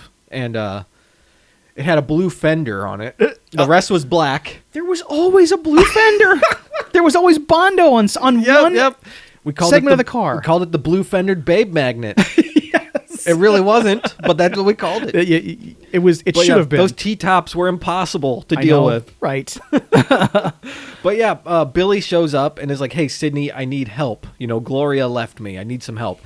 And at this point in the movie, like for the next 20 minutes, Sydney seems so out of character because he immediately like is doing everything to bend over backwards for Billy to help him out. So you don't feel this is legit? Like, you don't feel this is legit? I feel like he could. I can feel like he wants to help him out. Yeah. But like everything he does for him, it seems like it's almost like Deus Ex Sydney here. Okay. Like, because he goes to him to solve all the problems he's having, and it happens. And it's like weird, impossible situations. Like, Right. all right, we're gonna get Gloria on Jeopardy. Can you help me, Sydney? Right. I have one idea. Yeah. It's kind of out there. So I thought I enjoy that. I know. enjoy all of this, but it's just really weird. I know what you mean, but like, because I remember when I first saw it, I thought it felt like when they parted ways after the bet that Sydney and Billy will never see each other again. And when Billy shows up at this taco stand, like and Sydney, he's interrupting the meeting. And Sydney is trying to, like, stay professional with this client. And eventually he's like, okay, yeah, well, sir, I'll see you then. And then, like, you hear Billy just, like, chattering, hey, Sydney. And he goes, God damn it, what? It's like, dude, how old are you? It's great. And, and his idea, because Sydney just knows all the angles.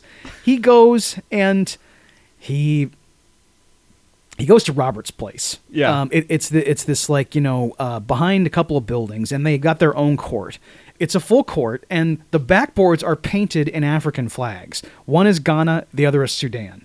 And like Robert is dominating because this is his place. Mm-hmm. And he goes to sit down. He puts his security guard uniform on. He apparently is this, he works at Lorimar Studios. Yeah. And the bet, the plan that Sydney proposes is he asks Robert, can you get Gloria on the lot?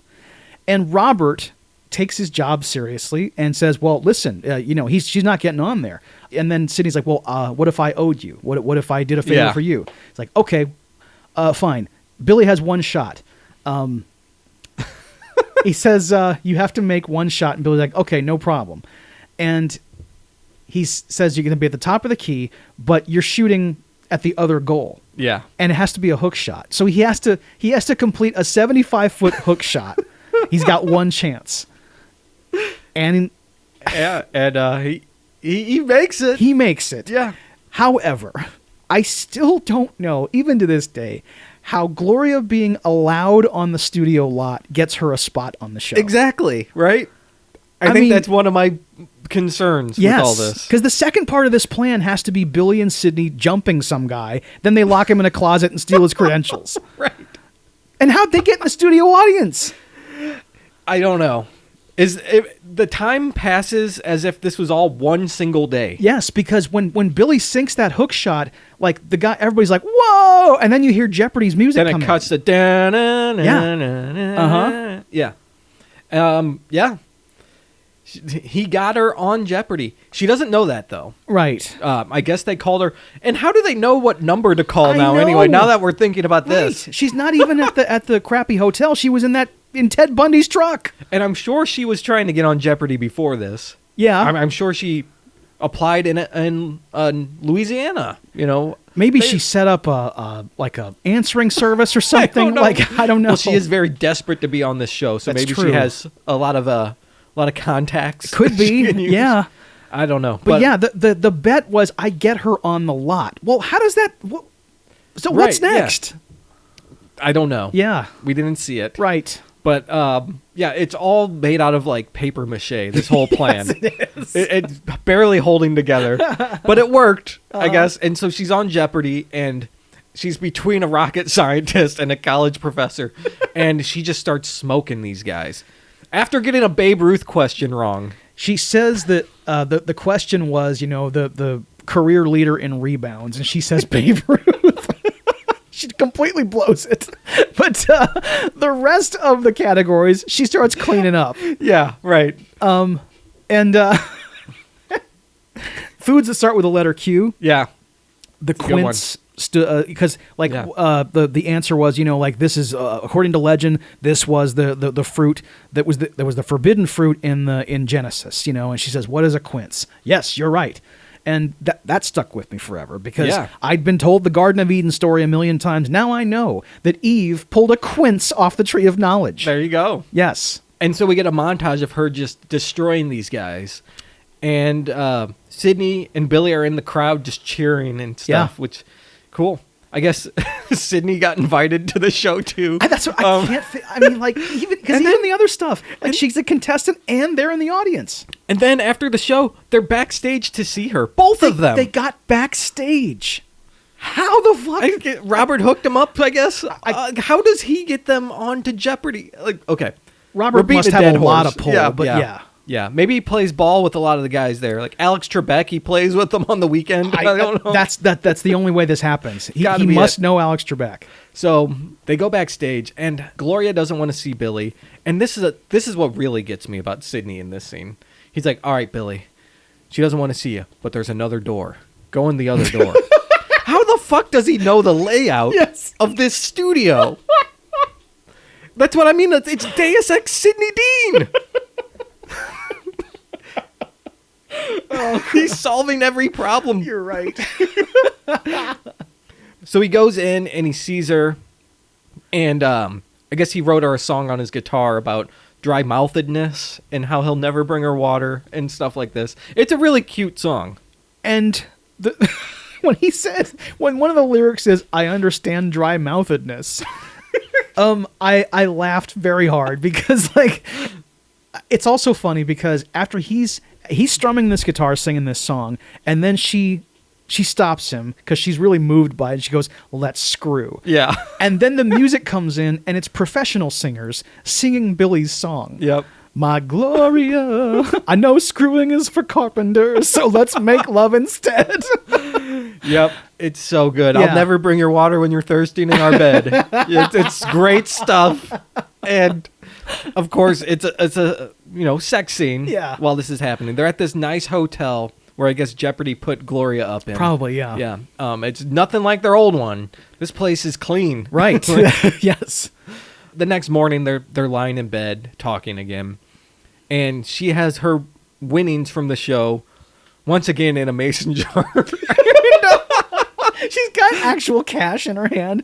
I guess that's how Jeopardy pays you. And and she gives. There's a teller at the front of the building, like you're cashing your chips at a casino. But she gives him $2,000 to go buy nice clothes for job interviews. Yeah, because he said something to her about he's been thinking about the future. You Yeah. know, because I think she was about to say something about that, and he kind of took it over from her, just stole the conversation. Like, oh, I've been thinking about that too. You know, I need think about things in a real way. You know, be responsible and get a job and that kind of stuff. And so she's like, okay, and she gives him $2,000, and he says at first like, I don't want the money. Right. Because I'm afraid I'm going to do something stupid with it. And she says that she trusts him. It's his only moment of growth is that Yeah. 1-2 seconds of where he says, I don't want the money. Right, because he realizes I'm going to screw up again. Right. I can't handle this. I'm not responsible enough to take care of this money in the way I should. And like that is good self-awareness. It's definitely not a good way to be because I mean like the whole point of like learning a lesson is to okay, like maybe you become responsible. Maybe you make some changes, but like to just like shut off, nope, I can't have money. That's just, that's not really fixing the problem either. Right. And I think in this moment, because he does show that kind of growth, she does say she trusts him Yes. with it. Like, take it and do what you need to do. Get some nice clothes, get a job, all that stuff. Right. And so we cut to Sydney at his apartment. He's arriving back home, and their place has been robbed. Rhonda's out in the street with their kid and just screaming like they took everything. Everything's gone. And this is the kind of apartment where you can't just easily take stuff out of a building secretly. They're on the second floor. They're on the second floor. There's a big balcony, and you can't just go straight up there. You go up through the stairs in the middle of the whole place. Like, yeah.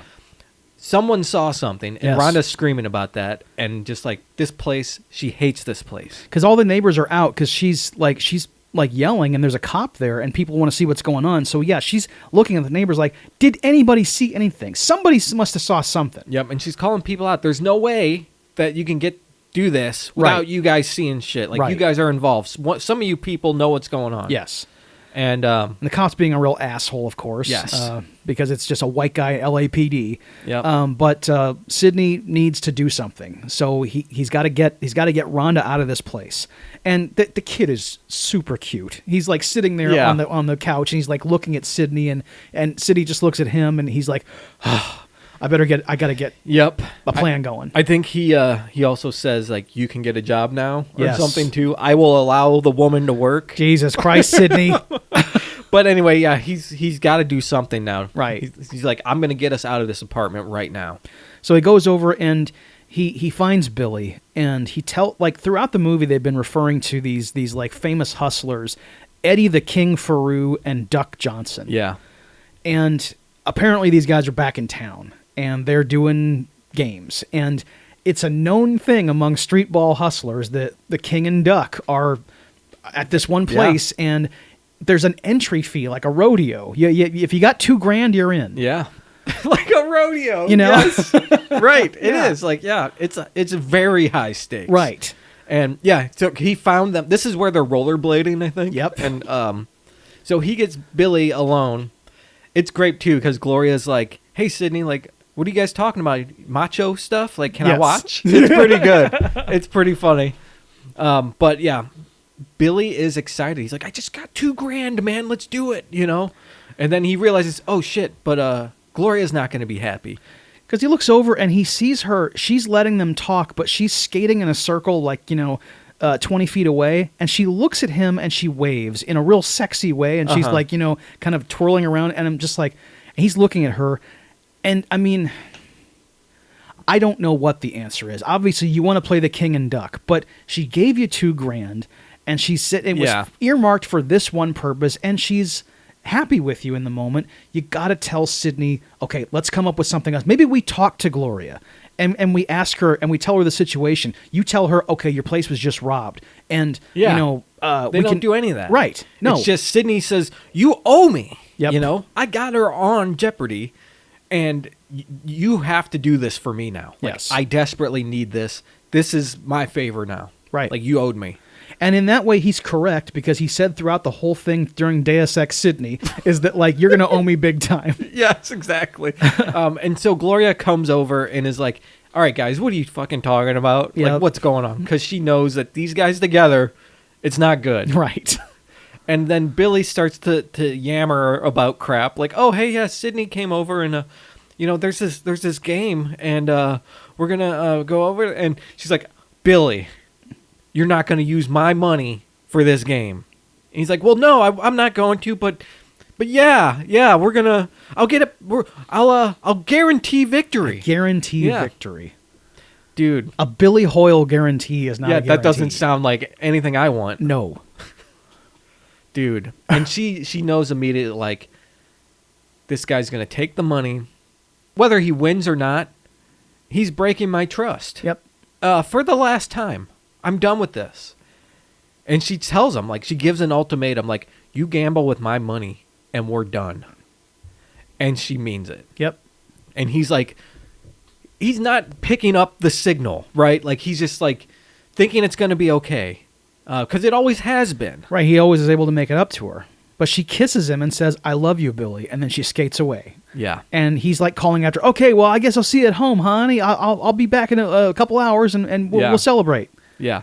And Sidney watches this whole interaction, and you can tell in his face, he knows this is more serious than he thinks it is. Right. He realizes this is bad for him. Yes. And even if he needs the money, he knows he just derailed Billy's life.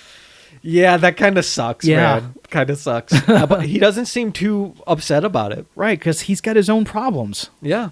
He is an asshole and a good guy. He's full of shit and he's a good guy. And we cut to the game.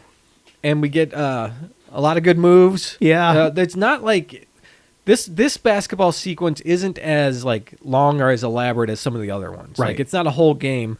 We only see, like, a little bit of it. But it's a whole lot of slow-mo, and the music in this scene is a lot more tense than the other ones. Yes, and when Sidney first proposed this game to Billy, he mentioned that, like, the King and Duck are now, over the hill, and we can take these guys. Yeah. And we see there are a couple of older men. Eddie the King Farouk is played by Louis Price from The Temptations. Really? Yes, which is awesome. And then Freeman Williams plays Duck Johnson, a former ball player. And these guys, yeah, they look like they are really skilled, but they do look like older guys. Yeah. And Billy and Sidney are up for the challenge, and like you said, the basketball sequence it's just as good as what was in the tournament, but it's definitely slowed down. And they're not mad at each other, and they're playing, really well together. Mm-hmm. And the way it ends, it's game point. Yeah. During a slow motion montage, Sidney fakes left, then throws a lob pass. It goes up high. Billy sees it. He cuts away from his guy. He jumps in the air, gets the ball, and jams it home. Mm-hmm. Now, Billy can't dunk. That's been established. And when you can't dunk... You're not suddenly able to dunk because your teammate threw a great lob pass. It could be the greatest pass there's ever been. It's going to fly right over your head if you don't have the vertical leap to haul it in. And after 33 years, this still bothers me because if the end requires Billy dunking, they needed to come up with another way to make this work. What we see here is total bullshit. It is, right? Whew. It's a satisfying ending to the storyline. Right. However, practically, it's impossible. It is impossible. And Woody Harrelson is like 2 feet above the rim. It's like he was on a trampoline. You can tell, dude. Like, dude. He gets incredible air. Yeah. And we saw him at that goal earlier, like not even barely able to touch the net. Yeah, so he does a great slam though, and it's very climactic, right? Yeah. Like the music's building, the pass is there. Oh no, he can't dunk, but he's gonna make it. Oh my god. He does the jam, he holds the rim and does like the pull yourself up into the air. Yeah. Dude, and he starts just screaming, and it's Woody Harrelson in slow-mo just going, ah! It's awesome. Yes. You feel really, really powerful. You feel like you just jammed on these guys. I know, and you would in that moment, if that was your first in-game dunk, you would feel elated. Yeah, dude. But you have to be able to dunk. Yep. And Billy can't. He can't. And he asks him later, like, how'd you know I was going to dunk? And he's like, well, I just knew it. Sometimes the sun shines on a dog's ass. That is not... Like, that doesn't make sense. No, that is not a good explanation, Sidney. And he even asked, okay, how'd you know if you threw that pass high enough, I'd get it? Well, that's not how it works. If you throw a pass really high, if I can't get to it, then that's it. That's going out of bounds. Right. That's it. It's King and Duck's ball. You blew it, Sydney. Turnover. Dude. But he jams it home, and they win the game, everybody. And they double the money. And they doubled the money. Yes, because now Sydney can afford that really nice house, I guess. Because they beat the King and Duck at Venice Beach Court. I mean, all their stuff was stolen. Now they have $2,000. What are they going to do now? Yeah, you need a lot of tile to work to get out of that, dude. Oh, man. Yeah, but no, it's a good climax. It is very good. There is a credibility gap here, but it's fine. It's just like these are things that have been bothering me for a while. Very long time, since 1992. Yes. Apparently. I hold decades-long grudges. That's all right. So, yeah, they win. Cut back to the hotel room. Billy and Sydney rush in to tell Gloria, what happened. It was great. We won. It was the best game ever. I dunked, awesome. But she's not there. She's nowhere to be found. And Billy realizes she actually left me this time. It feels different. Because this has happened a million times before. And usually, I apologize after a couple days, and it's all fine. I write her a song. Yeah. And this time, it's not happening. And he should have picked up on that earlier. Yeah. But he's too dumb to do that. He is not very smart. He's irresponsible. He's I don't know if he's a bad guy, but he's a dumb guy. And that can make you do bad things. Yeah. I think he has a good heart. Yes. I don't think he's a bad guy. He's just stupid. Right. Makes bad decisions. And I think he does a callback here where he says something about what she said on the bus about sometimes you win, you lose. I mean, right. It's pretty on the nose here with, he won the game, but yes. he lost his girlfriend. And he's trying to remember the rest of it. He's like, and then there was this thing about sometimes when you lose, you tie. And I It's pretty funny how he's trying to recall that because the audience is like, yeah, what the fuck did she say? And Sydney's there just kind of like, man, that sucks. Yeah. This sucks, man. And so Billy goes out to the balcony and he's looking out over the coast and everything, and then a gun comes up in his face. The Stookies have tracked him down. Right. Billy, it's been a week. Where's the money? And so they just won, so they give him the cash. Right. But then it cuts to Billy lying on a mattress in some alley with his mouth all bloody. He's lying there, and the Stookies are taking a Polaroid of him. And it turns out they're just staging this. He gets up, starts wiping his mouth clean. He's like, "Oh, is that good?" Yeah, the picture turned out great. They're doing this. I guess they have a portfolio of photos that are staged. Yes, because they're not really going to kill you. They showed him the album earlier when they were sweating him down of hey, here's what happened to the other people who owed us money, and it's the same pose, and it's just people who look like they've been shot, and. No, they weren't. The Stookie brothers, they've never killed anybody. It's all fake. Yeah. Yeah. So I thought, did they really punch him maybe? Was that real blood or was that ketchup or something? That was Dracula blood. Dude. Yeah. And Sydney is standing against the alley wall, watching it go down. I know. Just watching this Olin Mills photo session happen. He even waves goodbye. Hey, see you later. Yeah. It's all cordial. Uh-huh. Yeah. Dude. Yeah. So now they're standing around talking about what happened, and they walk back to the beach, and they put they're at the what's their name, the Venice Beach Boys, and they're singing again. Sydney gives them a $20 bill, and Billy says something about it, wow, I can't believe you gave him a 20. Right. And Sydney says, I got to take care of my brothers. Yes. And then the music cuts to Boys to Men or somebody. Can you come out and play? Oh, it's Riff. Yeah, right. Yeah. Uh-huh. Yeah. And then they start arguing about Jimi Hendrix again. Yes. And they start trash talking and throwing the ball at each other's face. Right. They're aggressively passing the ball to each other, and they're gonna freeze frame on them doing this, and Billy is now flat broke. Yeah. And he doesn't have that hotel room anymore. And Gloria's not around, and he's definitely not staying with Sydney. What's he gonna do? Oh man, can you see if Sydney came home to Rhonda honey, I know we were just robbed, Man. and we have nothing left. But Billy's having a hard time. Can he hang out with us? No, man. that is not happening. I want to see this scene because I want to see Rhonda's reaction. Rhonda would not have this. No way. Yeah, that's pretty good. But yeah, that's the end of the movie.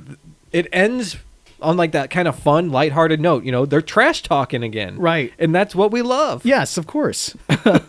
Their lives are in a shambles right now. I never thought of it that way, Dave. Right, right. Yeah. The movie is making us not think about that too hard. I know, because we were just so enthralled by all the basketball. But yeah, no, Billy's in a bad spot. Yeah, and I mean, that's the end of the movie. Yep. Whew. Anything else, Dave? Just that, like, dunking in general. I remember, like, when I was in 8th grade, we our school put in, like, a new area that had these 8-foot rims. Okay. And, like, now we could all dunk. Yeah. And we were, man, like, the slam dunk contest on All-Star Weekend for the NBA was, like, a major thing. And when you'd watch these guys, you know, do these creative dunks, so you start out with yourself, like, just throwing down regular dunks, and then you start getting creative because you saw Kenny Skywalker do it, and and Michael Jordan and Dominique Wilkins and Dee Brown and everybody else. So now you're throwing the ball off the backboard and you catch it in midair and then you throw it home, or you bounce it high and then you catch it, and then there's lob passes and alley oops and all that stuff, and it just, like, I don't know how many hours we spent just dunking basketballs. Because once we had this rim that we could jump and touch, I mean, like, that was it. Yep. We're going to impersonate every NBA player we saw. And it was weird because when you would try to play regular basketball on these rims, like, you leap in the air to do your jump shot, and it was like you were above the rim and you were 20 feet away. Yeah. It didn't really work. It throws you off. It does. So if you were going to play real basketball, you had to go to the regulation court. But if all you wanted to do was just, like dunk and feel awesome, then you went to this, like, kiddie one. Yeah. Yeah, I know in all the gymnasiums, at least in my schools, the hoops could lower and raise up. Right. Like, to whatever it needed to be. I guess when, like, you're playing 6th grade ball, they lower it somehow. But, yeah, I always loved when the hoops were low because then I could jam it. It was cool. It was just fun. I know, and even when you hurt yourself, which I did a few times, because yes. like, you hung on too long, or maybe you landed weird, because, like, a couple times where I just, like, my fingers got stuck in the rim, and like my legs swung, and then I landed, like, parallel to the ground, like, just God, it was awful. Yeah. All right, Dave. So would you recommend this movie? Absolutely, everybody. White Men Can't Jump. What a film. Yeah, it's a fun one. It's super entertaining. And, I mean, the chemistry between Woody Harrelson and Wesley Snipes is undeniable. I know. I mean, there's a reason they made, like, 4 or 5 movies together. It's just magnetic. They're great. So that wraps things up. If you like what you heard, please subscribe to the show anywhere you get your podcasts. Rate it, review it, and most of all, share it. It gets more dudes listening to the dudes. And you can go to dudesonmovies.com and find anything you need right there. Yep, and we're on Facebook, Blue Sky, TikTok, and Instagram. Look for Dudes on Movies. And our email address is dudesonmovies@gmail.com. That's right. And Dave, we have a question of the week. What is the question of the week? What movies did you and your friends talk about the most when you were young? Yes, that's a good one. Hit us up and let us know your answers. And stay tuned next week when we discuss 1949's The Third Man, directed by Carol Reed and starring Orson Welles and Joseph Cotton. So until next week, I'm your dude Scott. I'm your dude Dave. And we'll see you next time.